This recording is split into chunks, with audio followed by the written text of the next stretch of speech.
The Philippines is one of the most beautiful places in the world and is home to some of the kindest and most genuine people you could ever meet.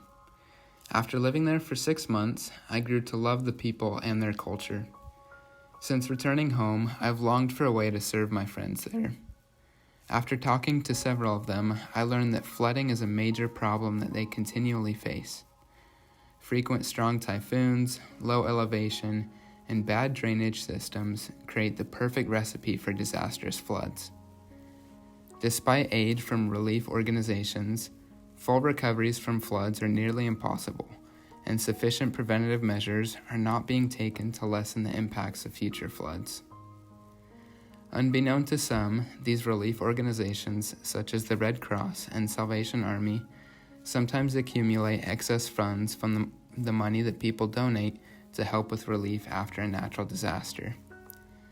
These excess funds then just typically sit there until they can be used when a natural disaster strikes the same location, and the money can be used for what those organizations specialize in: relief. I am starting Flood Fighters to work with these organizations and use excess donation money to prevent flooding disasters in the Philippines, instead of just providing relief after a flood. These charities, as well as governments, will be compelled to donate to Flood Fighters because disaster prevention will ultimately save them millions of dollars in the years to come. Taking preventative measures such as building barriers, dams, and better drainage systems will be an excellent use of funds, save hundreds of lives and thousands of homes, and provide more job opportunities for local Filipinos.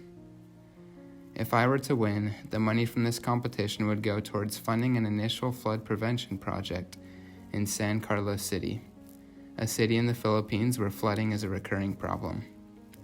It is home to one of my good friends, and they experienced a flood just days ago.